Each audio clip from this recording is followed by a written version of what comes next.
नमस्कार दोस्तों, आपके अपने चैनल हमारे संस्कार में आपका बहुत बहुत स्वागत है। आज हम आपके लिए लेकर आए हैं भादो मास महात्म्य कथा अध्याय 12।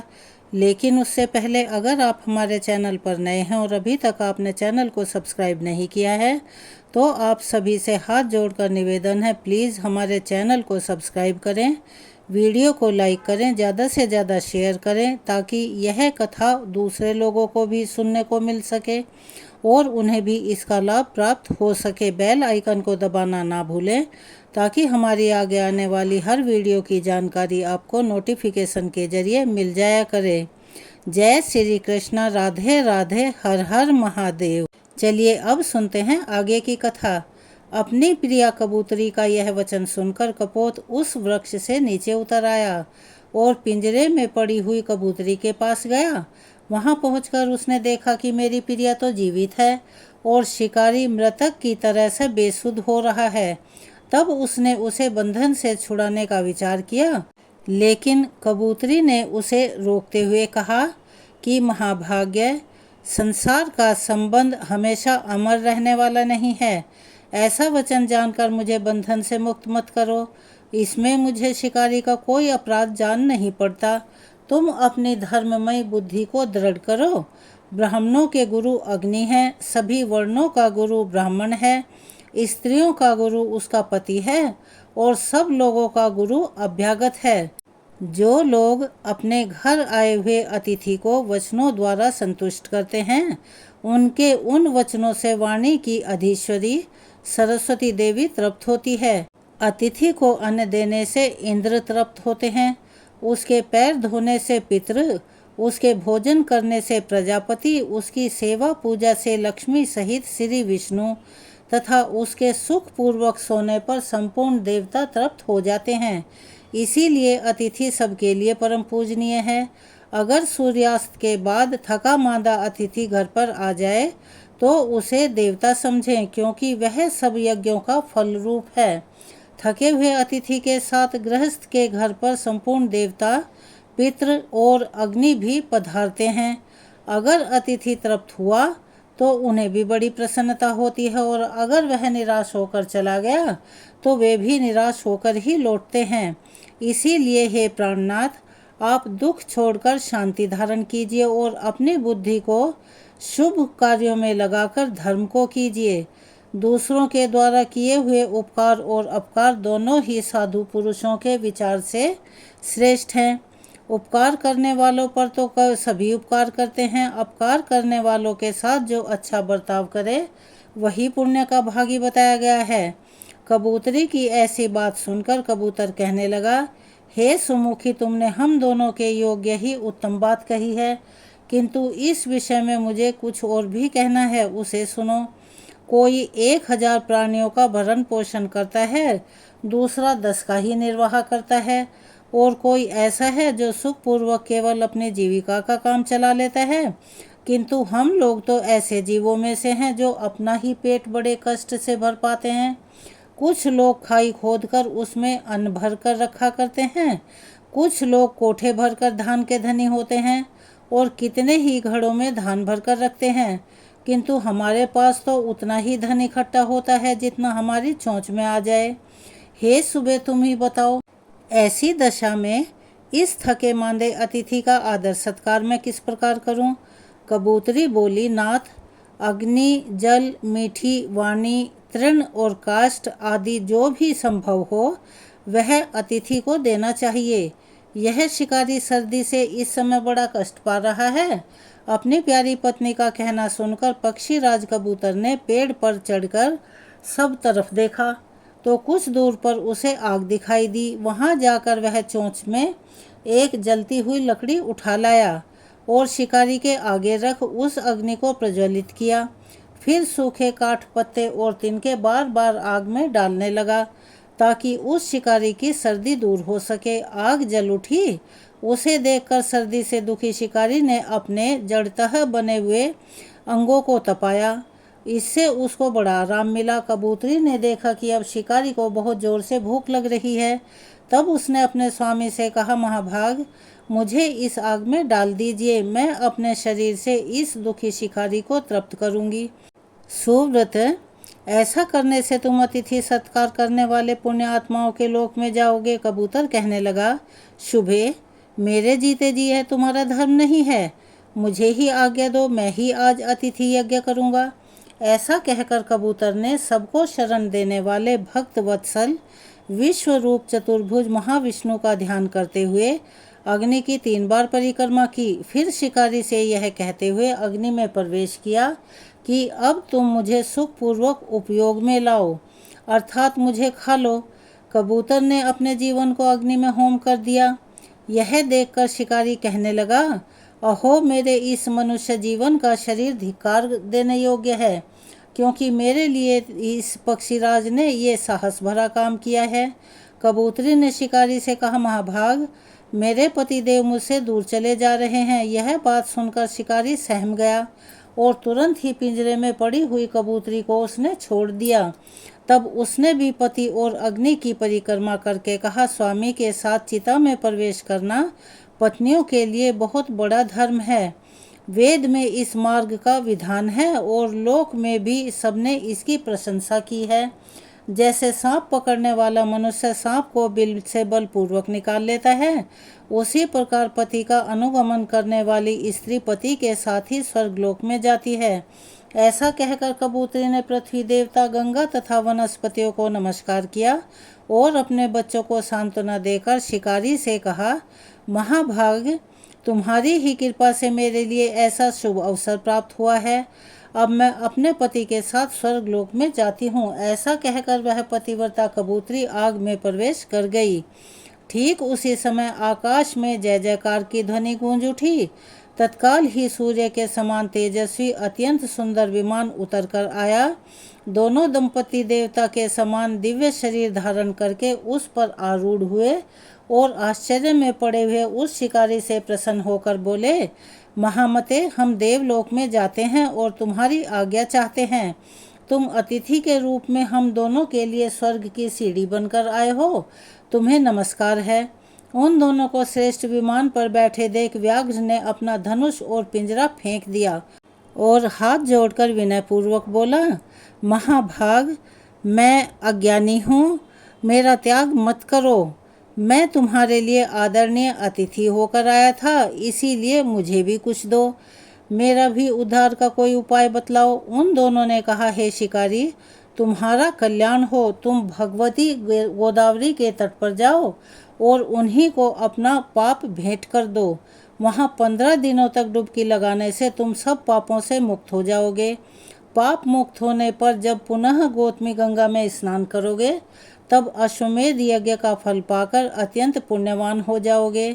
नदियों में श्रेष्ठ गोदावरी ब्रह्मा, विष्णु तथा महादेव जी के अंश से प्रकट हुई हैं। उनके भीतर पुनः गोते लगाकर जब तुम अपने मलिन शरीर को त्याग दोगे, तब निश्चय ही श्रेष्ठ विमान पर सवार होकर स्वर्गलोक में पहुंच जाओगे। उन दोनों की बात सुनकर शिकारी ने वैसा ही किया। फिर वह भी दिव्य रूप धारण करके एक श्रेष्ठ विमान पर जा बैठा। कपोत और कपोतनी और व्याघ्र तीनों ही गौतमी गंगा के प्रभाव से स्वर्ग को चले गए। तभी से वह स्थान कपोत तीर्थ के नाम से विख्यात हुआ। वहाँ स्नान, दान, पितरों की पूजा, जप और यज्ञ आदि कर्म करने पर वे अक्षय फल को देने वाले होते हैं। श्री ब्रह्मा जी कहते हैं, गोदावरी गंगा में कार्तिकेय जी का भी एक तीर्थ है जो बहुत उत्तम है। वह कौमार्य तीर्थ के नाम से प्रसिद्ध है। उसका नाम सुनने मात्र से मनुष्य कुलीन और रूपवान हो जाता है। उसके आगे कृतिका तीर्थ है, जिसके श्रवण मात्र से सोमपान का फल मिलता है। महामुने, अब दशाश्वमेध तीर्थ का महात्म्य भी सुनो। उसके सुनने मात्र से अश्वमेध यज्ञ के फल की प्राप्ति होती है। विश्वकर्मा जी के पुत्र महाबली विश्वरूप हुए। विश्वरूप के प्रथम नामक पुत्र हुआ। प्रथम के फिर भवन नाम का पुत्र हुआ। महाबाहु भवन सार्वभौम राजा हुए। उनके पुरोहित कश्यप थे, जो सब प्रकार के ज्ञान में निपुण थे। एक दिन महाबाहु भवन ने अपने पुरोहित से पूछा, मुने, मैं एक ही साथ 10 अश्वमेध यज्ञ करना चाहता हूँ, वह यज्ञ मैं कहाँ करूं? कश्यप जी ने प्रयाग का नाम लिया और उन स्थानों पर यज्ञ करने को बताया जहाँ श्रेष्ठ ब्राह्मणों ने पूर्व समय में बड़े बड़े यज्ञों का अनुष्ठान किया था। राजा के यज्ञ में बहुत से ऋषि ऋत्विज हुए। पुरोहित ने एक ही साथ 10 अश्वमेध यज्ञ आरंभ कर दिए थे, किंतु उनमें से एक भी पूरा नहीं हो पाया। यह देखकर राजा को बड़ी चिंता हुई। उन्होंने प्रयाग छोड़कर अन्य स्थानों में उन यज्ञों को आरंभ किया, किंतु वहां पर भी विघ्न दोष आ पहुँचे। इस प्रकार अपने यज्ञों को अधूरा देखकर राजा ने पुरोहित से कहा, देश और काल के दोष से या मेरे और आपके दोष से हमारे 10 अश्वमेध यज्ञ पूर्ण नहीं हो पा रहे हैं।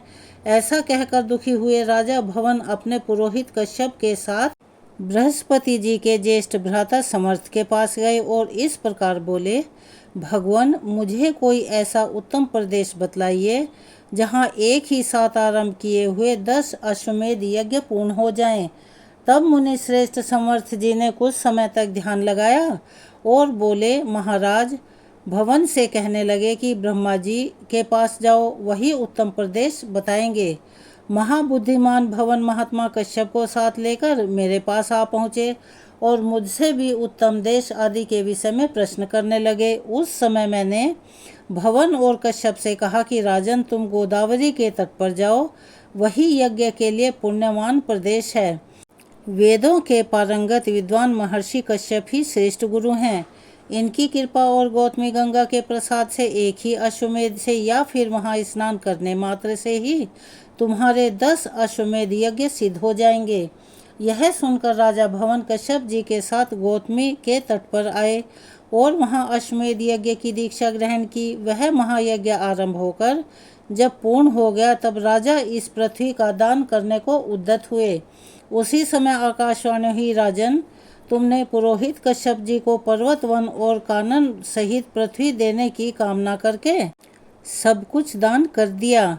अब भूमि दान की इच्छा छोड़कर अन्नदान करो, वह महान फल देने वाला है। तीनों लोकों में अन्नदान के समान दूसरा पुण्य कार्य नहीं है। विशेषतः गंगा जी के तट पर श्रद्धा के साथ किए हुए अन्नदान की महिमा अकथनीय है। तुमने जो प्रचुर दक्षिणा से युक्त अश्वमेध यज्ञ पूर्ण किया है, इससे तुम कृतार्थ हो गए। अब इस विषय में तुम्हें अन्यथा विचार नहीं करना चाहिए। तिल, गौ, धन, धान्य जो कुछ भी गोदावरी के तट पर दिया जाता है, वह सब अक्षय हो जाता है। यह सुनकर सम्राट भवन ने ब्राह्मणों को बहुत सा अन्नदान दिया। तब से वह तीर्थ दशाश्वमेध के नाम से विख्यात हुआ। वहाँ स्नान करने से 10 अश्वमेध यज्ञों का फल प्राप्त होता है। उसके आगे पैशाच तीर्थ है, जो ब्रह्मवादी ऋषियों द्वारा सम्मानित है। यह गोदावरी के दक्षिण तट पर स्थित है। देव ऋषि नारद ने कहा, हे सुरेश्वर, आप गंगा जी को तीनों देवताओं से संबंध रखने वाली बताते हैं। ब्रह्म ऋषि गौतम द्वारा लाई गई लोक पावनी गंगा परम पवित्र और कल्याणमयी है। उनके आदि, मध्य और अंत में दोनों तटों पर भगवान विष्णु, शिव तथा आप व्याप्त हैं। उनकी महिमा सुनने से मुझे तृप्ति ही नहीं होती। आप पुनः संक्षेप में उनका महत्व बताइए। तब ब्रह्मा जी बोले, बेटा, गंगा पहले मेरे कमंडल में थी, फिर भगवान के चरणों से प्रकट हुई। उसके बाद महादेव जी की जटा जूट में निवास करने लगी। महर्षि गौतम ने अपने ब्रह्म तेज के प्रभाव से यत्न पूर्वक भगवान शिव की आराधना की, जिससे यह ब्रह्मगिरी पर आई और वहां से चलकर पूर्व समुद्र में जा मिली। भगवती गोदावरी सर्व तीर्थमयी है और वे मनुष्यों को मनवांछित फल देती हैं। उनका प्रभाव सबसे बढ़कर है। मैं तीनों लोकों में कोई भी तीर्थ गोदावरी से बड़ा नहीं मानता। उन्हीं के प्रभाव से मन की सारी इच्छाएं पूर्ण होती हैं। आज भी उनकी महिमा का यथावत वर्णन कोई नहीं कर सकता। सब लोग भक्ति से सदा उनकी वंदना करते हैं। वे वस्तुतः साक्षात ब्रह्म हैं। हे नारद, मुझे तो यही सबसे बढ़कर आश्चर्य की बात जान पड़ती है कि मेरी वाणी में गंगा जी के गुणों का वर्णन सुनकर भी तीनों लोकों में रहने वाले सब प्राणियों की बुद्धि उन्हीं की ओर क्यों नहीं लग जाती। नारद जी कहने लगे, भगवान, आप धर्म, अर्थ, काम तथा मोक्ष के ज्ञाता और उपनिदेशक हैं। आपके वचनों में छंद, पुराण, स्मृति और धर्मशास्त्र आदि समस्त वांग्मय प्रतिष्ठित हैं। इसीलिए आप बताइए, तीर्थ, दान, यज्ञ, तप, देव पूजन, मंत्र जप और सेवा में सबसे श्रेष्ठ क्या है? भगवान आप जैसा कहेंगे वैसा ही होगा, उसके विपरीत कोई बात हो ही नहीं सकती। इसीलिए आप मेरे इस संशय को दूर कीजिए। नारद जी की बात सुनकर ब्रह्मा जी उनसे कहने लगे, नारद सुनो, मैं रहस्यमयी उत्तम धर्म का वर्णन करता हूँ। 4 प्रकार के तीर्थ हैं, 4 ही युग हैं, 3 गुण, 3 पुरुष और 3 ही सनातन देवता हैं। स्मृतियों सहित वेद 4 बताए गए हैं, पुरुषार्थ भी 4 हैं और वाणी के भी 4 ही भेद हैं। यह सब एक बराबर हैं। धर्म सभी जगह एक ही है, क्योंकि वह सनातन है। साध्य और साधन के भेद से उसके अनेक रूप माने गए हैं। धर्म के 2 आश्रय हैं, देश और काल। काल के आश्रित जो धर्म है वह सदा घटता और बढ़ता रहता है। युगों के अनुसार उसमें एक एक चरण की न्यूनता होती जाती है, अर्थात कमी होती जाती है। कालाश्रय धर्म भी देश में सदा प्रतिष्ठित रहता है। युगों का क्षय होने पर भी देशाश्रित धर्म की हानि नहीं होती। जो धर्म दोनों आश्रितों से हीन है उसका अभाव हो जाता है। इसीलिए देश के आश्रित रहने वाला धर्म अपने चारों चरणों के साथ प्रतिष्ठित होता है। देशाश्रित धर्म अलग अलग देशों में तीर्थ रूप से स्थित रहता है। सतयुग में धर्म देश और काल दोनों के आश्रित होता है। त्रेता में उसके 1 चरण की, द्वापर में 2 चरणों की और कलयुग में उसके 3 चरणों की हानि होती है। द्वापर और कलयुग में क्रमशः आधे और चौथाई रूप में शेष रहकर धर्म चालू रहता है। कलयुग में उसकी संकटमयी स्थिति होती है। जो इस प्रकार धर्म को जानता है उसके धर्म की हानि नहीं होती। जो घर से तीर्थ यात्रा के लिए निकलना चाहता है उसके सामने अनेक प्रकार के विघ्न आते हैं, लेकिन जो उन सब बाधाओं को, विघ्नों को दूर कर उनके मस्तक पर पैर रखकर गंगा जी के पास नहीं पहुंचता, उसने अपने जीवन में क्या फल पाया? गौतमी के प्रभाव का कौन वर्णन कर सकता है? साक्षात सदाशिव भी उसके वर्णन में असमर्थ हैं। मैंने संक्षेप से इतिहास सहित गंगा जी के महात्म्य का प्रतिपादन किया है। चराचर जगत में धर्म, अर्थ, काम और मोक्ष का जो भी साधन है वह सब इस विस्तृत इतिहास में उपस्थित होता है। जो इस महात्म्य का एक एक श्लोक या एक पद भी भक्ति पूर्वक पढ़ता है, सुनता है या दूसरों को सुनाता है या गंगा गंगा ऐसा उच्चारण करता है वह पुण्य का भागी होता है। गंगा जी का यह उत्तम महात्म्य कलयुग के कलंक का विनाश करने वाला, सब प्रकार की सिद्धि और मंगल देने वाला है। संसार में यह समादर के योग्य है। इसके पढ़ने और सुनने से, दूसरों को सुनाने से मनोवांछित फल की प्राप्ति होती है। जो 100 योजन दूर से भी गंगा शब्द का उच्चारण करता है वह सब पापों से मुक्त होता है और भगवान विष्णु के धाम में चला जाता है। तीनों लोकों में 3.5 करोड़ तीर्थ हैं। वे सभी बृहस्पति के सिंह राशि में स्थित होने पर गौतमी गंगा में स्नान करने के लिए आते हैं। बेटा, यह गौतमी गंगा मेरी आज्ञा से सदा सब मनुष्यों को स्नान करने पर मोक्ष प्रदान करेगी। 1000 अश्वमेध और 100 वाजपेयी यज्ञ करने का जो फल मिलता है वह इस महात्म्य के श्रवण मात्र से प्राप्त हो जाता है। नारद, जिसके घर में यह मेरा कहा हुआ पुराण उपस्थित है उसे कलिकाल का कोई भय नहीं रहता। यह उत्तम पुराण हर किसी मनुष्य के सामने कहने योग्य नहीं है। श्रद्धालु, शांत और वैष्णव महात्मा के सामने ही इसका कीर्तन करना चाहिए, अर्थात उसे बताना चाहिए। यह भोग और मोक्ष को देने वाला तथा पापों का विनाश करने वाला है। इसके श्रवण मात्र से मनुष्य कृतकृत्य हो जाता है। जो अपने हाथ से लिखकर यह पुस्तक ब्राह्मणों को देता है वह सब पापों से मुक्त होकर फिर कभी गर्भ में नहीं आता, अर्थात वह आवागमन से छूट जाता है, उसे मोक्ष प्राप्त हो जाता है। देवऋषि नारद ने कहा, देव, भगवान की कथा सुनने से हमें तृप्ति नहीं होती। जितना सुनते हैं उसे सुनने की उतनी ही इच्छा और जागृत होती जाती है। तो आप पुनः परम गोपनीय रहस्य का वर्णन कीजिए। अनंत वासुदेव की महिमा का आपने भली भांति वर्णन नहीं किया, हम उसी को सुनना चाहते हैं। आप विस्तार पूर्वक बताइए तब ब्रह्मा जी ने अनंत वासुदेव भगवान की जिस महिमा का वर्णन किया उसका वृतांत हम आपको अपनी आने वाली वीडियो में बताएंगे। कृपया उसका इंतज़ार कीजिए। अगर आप हमारे चैनल पर नए हैं और अभी तक आपने चैनल को सब्सक्राइब नहीं किया है तो आप सभी से हाथ जोड़कर निवेदन है, प्लीज़ हमारे चैनल को सब्सक्राइब करें, वीडियो को लाइक करें, ज़्यादा से ज़्यादा शेयर करें ताकि इस कथा के श्रवण का लाभ और लोगों को भी मिल सके। बेल आइकन को दबाना ना भूलें ताकि हमारी आगे आने वाली वीडियो की जानकारी आपको नोटिफिकेशन के ज़रिए मिल जाया करे। और अपना सहयोग और प्यार हमें ऐसे ही देते रहें। कमेंट्स बॉक्स में जय श्री कृष्णा, राधे राधे, हर हर महादेव लिखना ना भूलें। आपका एक छोटा सा प्रयास हमारे लिए काफ़ी मददगार सिद्ध होता है और हमारे मनोबल को भी बढ़ाता है और उत्साह का भी वर्धन करता है। इसीलिए प्लीज़ हमें सहयोग करें। धन्यवाद।